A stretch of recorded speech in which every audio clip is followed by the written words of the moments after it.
Video disclaimer: This video is only for entertainment purpose, so please don't take seriously. Hello guys, मेरा नाम है मानव और आपका स्वागत है आपके अपने चैनल आरसी मैशअप में। गाइज, आज के इस वीडियो में हम देखने वाले हैं एक कमाल के मैशअप रिएक्शन को। अगर आपको ये मैशअप रिएक्शन की वीडियो पसंद आएगी तो वीडियो को लाइक और शेयर जरूर कर दीजिएगा और चैनल पे नए हैं तो चैनल को सब्सक्राइब जरूर कर लीजिएगा। Thank you. तो गाइज, आगे की बात हम वीडियो खत्म होने के बाद करते हैं, तो चलिए इस कमाल के मैशअप रिएक्शन की वीडियो की शुरुआत करते हैं। Hope you will enjoy. देश का मुझे नहीं समझ आता कि भाई तू क्या कह रहा है भाई। उस बंदे की बात सुनिए जो पाकिस्तानी था। देखो कि वो यार इसलिए कहते हैं एजुकेशन बड़ी इंपॉर्टेंट है। वो कहता है पांव पे खड़ा करने के लिए लोड शेडिंग बढ़ा दो। इसको ये नहीं पता लोड शेडिंग करने की वजह से कारखाने ठप हो जाते हैं, लोगों का कारोबार तबाह हो जाता है। इंपोर्ट एक्सपोर्ट में बहुत बड़ा फर्क आता है। इंपोर्ट को तो दूसरी बात है, बड़ा फर्क आता है। आपको अगर कारखाने चलाने डीजल पेट्रोल जो मर्जी चलाओगे, जिससे चलाओगे कारखाने, महंगी चीजें देखोगे। यार ये क्या पागल होगे। हमारे ऊपर गुजरी है लोड शेडिंग, कितना अरसा चलती रही है।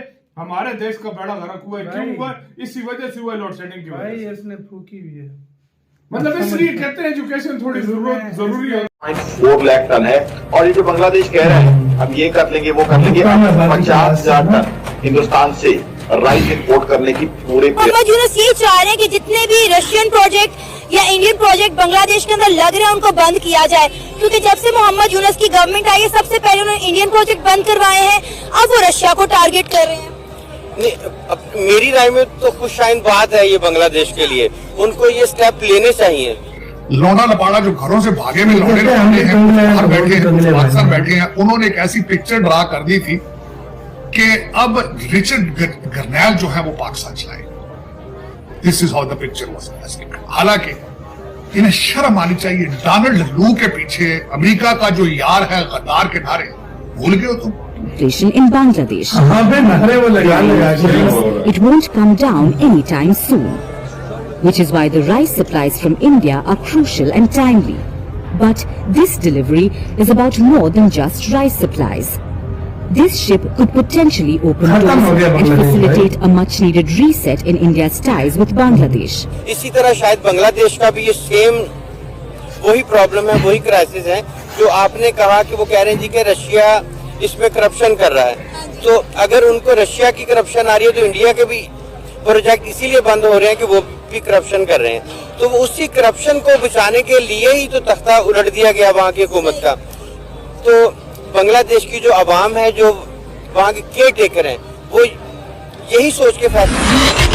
तो बांग्लादेश की यूनुस सरकार का अब सारा घमंड टूटने वाला है, क्योंकि बांग्लादेश के अंदर भुखमरी की स्टार्टिंग अब हो चुकी है। खबर आ रही है कि बांग्लादेश के पास मात्र 1 हफ्ते या फिर 2 हफ्ते का ही चावल बचा है, जो कि 7,40,000 मेट्रिक टन के आसपास है। और यहाँ पर चावल के जो दाम है वो 100 रुपए पर केजी से अच्छे चावल 200 रुपए पर केजी तक जा रहे हैं। यानी मिनिमम जो लोग चावल खाते हैं वो 100 से लगाकर 150 के बीच बिक रहा है और महंगे चावल 200। उसके बाद फूड ग्रेन है और ये 17 दिसंबर का डेटा दे रहा हूं आपको, बिल्कुल ताजा। मात्र 11.4 लाख टन फूड ग्रेन उसके पास रह गए हैं, जिसमें से राइस, जिसके बिना बांग्लादेश चल ही नहीं सकता, वहां का स्टेपल फूड है, 7.4 लाख टन है। ये कर लेंगे 50,000 टन हिंदुस्तान से राइस इंपोर्ट करने की पूरे प्रयास को कर रहा है। आज मॉल न्यूट्रिशन बच्चों को खाने के लिए पैसा नहीं है, पेट्रोल डीजल की कमी होने वाली है। बेसिक फूड आइटम्स को लेके बांग्लादेश में वही हाल होने वाला है जो पाकिस्तान में कुछ समय पहले हुआ था। आपको याद होगा, आप तो एक सीजन जर्नलिस्ट है, पाकिस्तान में हालात क्या हुआ था। 1-1 किलो आटे के लिए सड़कों पे खूनी जंग हो रही थी, मारपीट हुई थी, दौड़ाया गया था, हमले हुए थे। कि वो कह रहे हैं जी कि रशिया इसमें करप्शन कर रहा है। तो अगर उनको रशिया की करप्शन आ रही है तो इंडिया के भी प्रोजेक्ट इसीलिए बंद हो रहे हैं कि वो भी करप्शन कर रहे हैं। तो उसी करप्शन को बचाने के लिए ही तो तख्ता उलट दिया गया वहाँ की हुकूमत का। तो बांग्लादेश की जो अवाम है, जो वहाँ के केयर टेकर हैं, वो यही सोच के फैसला कर रहे हैं ना कि इन प्रोजेक्ट को बंद होना चाहिए। बिल्कुल सर, मोहम्मद यूनुस ये चाह रहे हैं कि जितने भी रशियन प्रोजेक्ट या इंडियन प्रोजेक्ट बांग्लादेश के अंदर लग रहे हैं उनको बंद किया जाए, क्योंकि जब से मोहम्मद यूनुस की गवर्नमेंट आई है सबसे पहले उन्होंने इंडियन प्रोजेक्ट बंद करवाए हैं, अब वो रशिया को टारगेट कर रहे हैं। मेरी राय में बात है ये बांग्लादेश के लिए, उनको ये स्टेप लेने चाहिए, क्योंकि वो कुछ साल पीछे चले जाएंगे ना एनर्जी क्राइसिस में, लेकिन वो खुद मुख्तार और अपने पांव पे खड़े हो जाएंगे। मैंने अभी थोड़ी देर पहले कहा कि इसी चीज को हम भी पाकिस्तानी भी फेस कर रहे हैं। वो बनेगा तो पांव पे बिजली के मामले में खड़े होंगे। हमारा एक बहुत बड़ा बजट है, वो इसी रेंटल पावर की मद में चला जाता है, कि जो गरीब आवाम पे इस्तेमाल नहीं होता। और ये सेम सिचुएशन बांग्लादेश की भी है। अगर मेरी राय में आप देखेंगे तो बांग्लादेश को ये जितने भी करप्शन वाले पावर प्लांट है उनको बंद करना चाहिए। वो अपनी लोड शेडिंग की टाइमिंग जरूर बढ़ा दें, लेकिन ये करप्शन खत्म होनी चाहिए।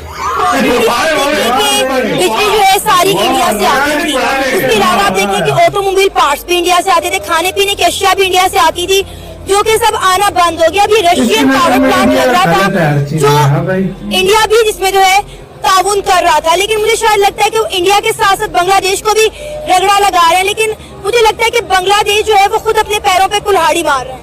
नहीं, पाँव पे कुल्हाड़ी नहीं मार रहा, क्योंकि इससे पहले भी तो बांग्लादेश लंगड़ा लुला ही था ना। अभी आपने कह दिया कि हर चीज इंडिया से आ रही थी, इंडिया प्रोवाइड कर रहा था। आज अगर इंडिया हाथ खींच लेता है, वो तो बेचारे अपाहज हो गए ना। कभी तो अपने पाँव पे खड़ा होना कि नहीं होना। बांग्लादेश तो यही करता है। लौंडा लपाड़ा जो घरों से भागे हुए लौंडे लपाड़े हैं, कुछ बाहर बैठे हैं, कुछ पाकिस्तान बैठे हैं, उन्होंने एक ऐसी पिक्चर ड्रा कर दी थी कि अब रिचर्ड गर्नैल जो है वो पाकिस्तान चले। देश का मुझे नहीं समझ आता कि भाई तू क्या कह रहा है। उस बंदे की बात सुनिए जो पाकिस्तानी था। देखो वो यार इसलिए कहते हैं एजुकेशन बड़ी इंपॉर्टेंट है। वो कहता है पाँव पे खड़ा करने के लिए लोड शेडिंग बढ़ा दो। इसको ये नहीं पता लोड शेडिंग करने की वजह से कारखाने ठप हो जाते हैं, लोगों का कारोबार तबाह हो जाता है। इम्पोर्ट एक्सपोर्ट में बहुत बड़ा फर्क आता है। इम्पोर्ट की तो दूसरी बात है, बड़ा फर्क आता है। आपको अगर कारखाने चलाने डीजल पेट्रोल जो मर्जी चलाओगे, जिससे चलाओगे कारखाने, महंगी चीजें देखोगे। यार ये क्या पागल हो गए। हमारे ऊपर गुजरी है लोड शेडिंग, कितना अरसा चलती रही है। हमारे देश का बड़ा गलत हुआ है। क्यों हुआ? इसी वजह से हुआ लोड शेडिंग की वजह से। इसने फूकी हुई है। मतलब इसलिए कहते हैं एजुकेशन थोड़ी जरूरी होती है। कहते हैं इंडिया के पास में जाओ, अपने पाँव पे खड़े करो, लोड शेडिंग बढ़ा दो, सब कुछ कर दो। अभी वो प्रोजेक्ट जो है कम्प्लीटेड प्रोजेक्ट है, अब उनको खत्म कर दो। वही तो मैं कह रहा हूँ यार। और ऊपर से तीन हफ्तों का यानी 20 दिन का खाना प्रोजेक्ट जो भारत और रशिया की वजह से बना रहा है, जब वो रेडी होगा तभी तो प्रोजेक्ट छोड़ो। 3 हफ्ते का यानी 20 दिन का खाना रह गया इनके पास। 20 दिन का खाने को नहीं है। चावल बिल्कुल खत्म हो रहे हैं। भारत ने भी कोई रिस्पांस नहीं दिया 50,000 टन पे। और भाई इन लोगों की बातें ऐसी कि भाई साहब इन लोग जिस तरह बहुत सारा पत्नी है। तो आपका इस सारे मामले के ऊपर क्या कहना है? अपनी राय दें कमेंट सेक्शन में। आप क्या सोचते हैं सारी बहुत सारा कारण देश का मुझे नहीं समझ आता कि भाई तू क्या कह रहा है। भाई उस बंदे की बात सुनिए जो पाकिस्तानी था।